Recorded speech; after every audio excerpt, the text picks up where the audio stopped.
আসসালামু আলাইকুম প্রিয় দর্শক, দেখুন আজকে আমরা একটা কুয়েতের বিশাল বড় খেজুর বাগানে আসছি। প্রত্যেকটা গাছে থোকায় থোকায় খেজুর ধরে আছে, অনেক সুন্দর মাশাআল্লাহ। এই যে দেখুন, এগুলো হচ্ছে খেজুরের বাচ্চা। আমি আসছি কুয়েত সিটিতেই, অনেক সুন্দর একটা মসজিদের ভিতরে খেজুরের বাগান। এই যে দেখেন, চারদিকে খেজুর ধরে আছে। আমাদের একজন বাংলাদেশি মসজিদের খারেজ আছে, মানে কাজ করতেছে, ওইদিকে দেখাবো আপনাদের। একে দেখায় কীভাবে খেজুর চাষ করে, তারপরে এই খেজুরগুলা কীভাবে ধরে আছে মাশাআল্লাহ। দেখুন এখানে খেজুর ওরকম বড় হয় নাই, হালকা হালকা বড় হয়েছে। তারপরে এই যে দেখেন খেজুরের বাচ্চা, বিশেষত খেজুরের বাচ্চা মেয়ে গাছের থেকে মেয়ে বাচ্চা হয়, ছেলে গাছের থেকে ছেলে বাচ্চা হয়, আর বীচের থেকে দুই ধরনের বাচ্চাই হয়। এই যে দেখেন সব গাছে খেজুর। দেখুন আজকে আমরা একটা খেজুর বাগানে চলে আসছি। এই যে আমাদের ভাই কাজ করতেছে ওই যে গাছের উপরে, কিন্তু দেখেন আল্লাহর কি রহমত, এই যে একটা গাছ, এটা মাতৃ গাছ, কিন্তু এটার নিচে প্রচুর পরিমাণে খেজুর ধরছে।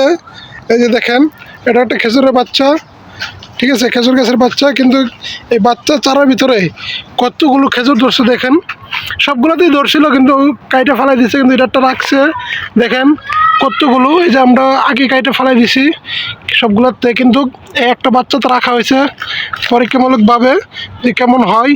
দেখেন আপনারা, একদম মাটির সাথে, এই যে একদম মাটির সাথে লাগিয়ে আছে, কি সুন্দর খেজুর, চমৎকার লাগতেছে দেখতে, একদম মাটির সাথে লাগিয়ে আছে খেজুরগুলা। এই যে দেখা যাক, আপনারা অবশ্যই যদি পছন্দ হয় ভিডিওটা অবশ্যই একটা লাইক করে দেবেন। দেখুন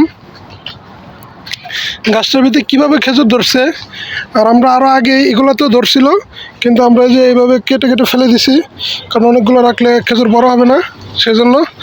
আর এই যে আমাদের সাইকুল ভাই, বাংলাদেশি ভাই, কাজ করতেছে গাছের উপরে, ঠিক আছে। তো দেখতে থাকুন খেজুরগুলো কি সুন্দর, মাশাআল্লাহ মাশাআল্লাহ মাশাআল্লাহ। এই যে দেখেন অসাধারণ, আমার কাছে ভারী চমৎকার লাগতেছে, যে এটা বলার মতো না যে কীভাবে এগুলো, মানে কীভাবে সম্ভব, এটা যে আল্লাহর কি রহমত, ঠিক আছে। দেখতে থাকুন,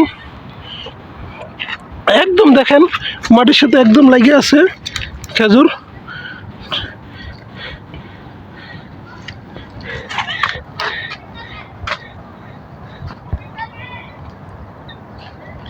এই যে দেখুন, অবশ্যই আপনাদের যদি ভালো লাগে ভিডিওটা কমেন্টে জানাবেন কেমন হয়েছে। আর আপনারা চাইলে এমন বাচ্চা গাছে